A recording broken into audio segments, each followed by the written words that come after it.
ఈ ప్రపంచంలో అన్నింటికంటే పెద్ద నిజం ఏంటంటే జననం ఇంకా మరణం. కానీ ఇంకొక పెద్ద నిజం కూడా ఉంది. మనందరి జీవితాల్లో మిత్రులు, శత్రువులు కూడా ఉంటారు.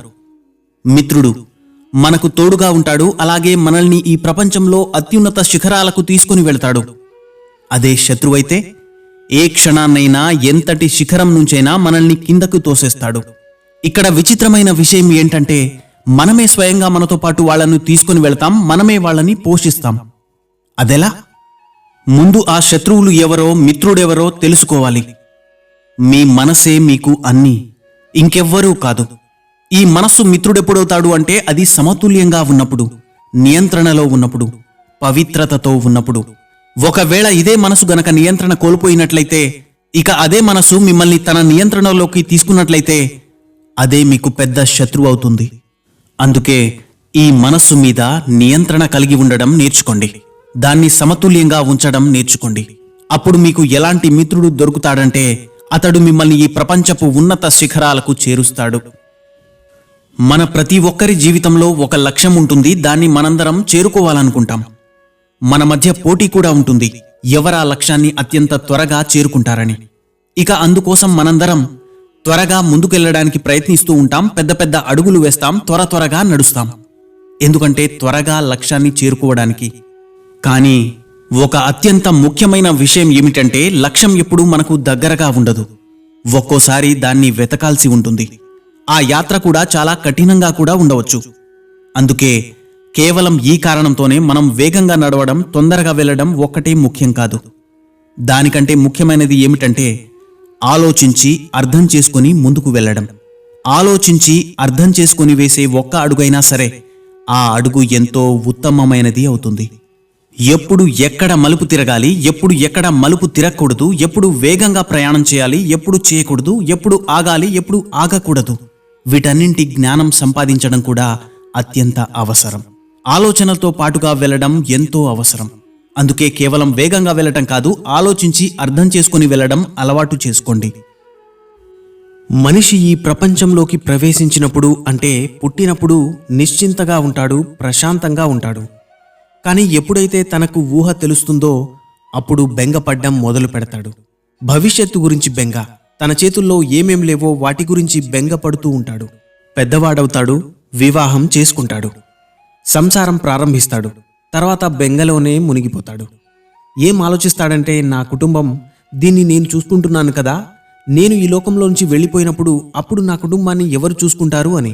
ఎంతైనా ఈ కుటుంబం యొక్క బాధ్యత నాదే కదా.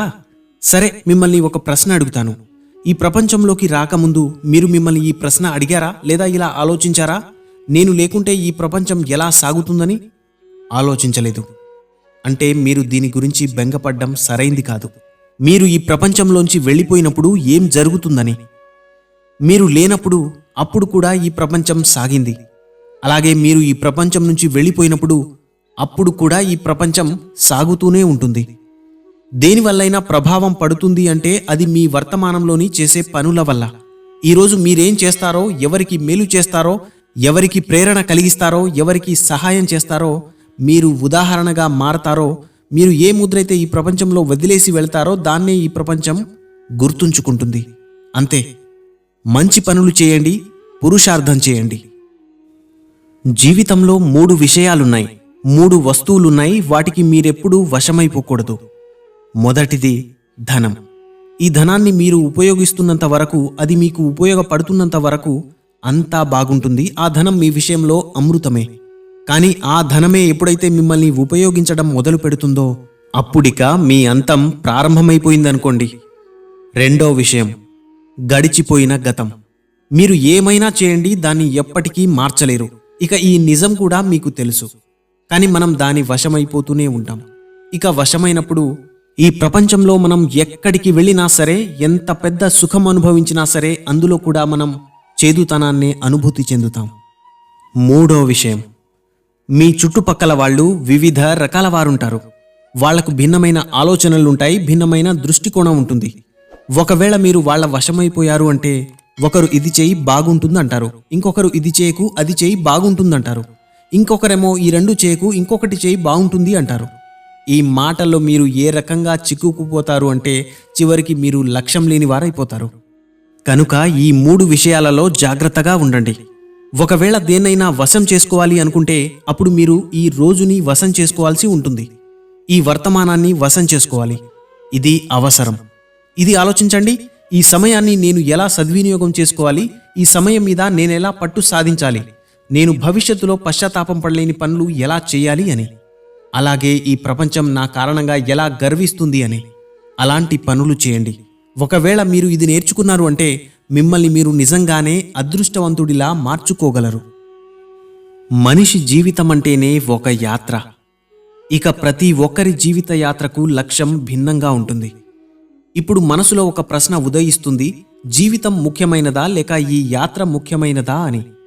ఇక ఈ ఆలోచనల్లో మనం ఎక్కడో అక్కడ అన్నింటికంటే ముఖ్యమైన విషయాన్ని మర్చిపోతాం. అన్నింటికంటే ముఖ్యమైనది వ్యక్తిత్వం అన్నది మనం మర్చిపోతాం. మన భాగస్వాములు, మన తోటి ప్రయాణికులు, వాళ్లతో పాటే మనం ప్రయాణాన్ని కొనసాగిస్తాం.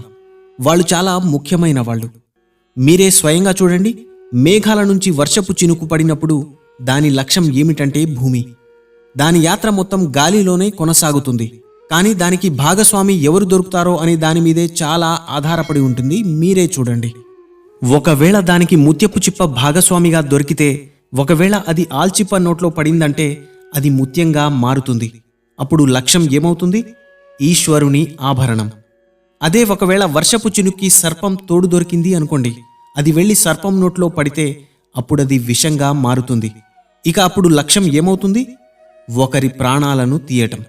అందుకే మన జీవితంలో భాగస్వామి ఎంపిక చాలా ముఖ్యమైనది, ప్రధానమైనది అనడానికి ఇదే నిదర్శనం. ఎందుకంటే భాగస్వామి ప్రభావం మీ మార్గం మీదే కాదు, మీ లక్ష్యం మీద కూడా పడుతుంది. ఒక్కోసారి తను మీ లక్ష్యాన్ని కూడా మార్చగలదు. ఒకసారి మంచి పద్ధతిలో, ఒకసారి చెడు పద్ధతిలో. అది మీ ఎంపిక మీద ఆధారపడి ఉంటుంది. అందుకే శ్రేష్టమైన భాగస్వామిని ఎంపిక చేసుకోండి. సూది చివరన ఒక రంధ్రం ఉంటుంది. దాన్నుంచి మనం దారాన్ని పెడుతుంటాం.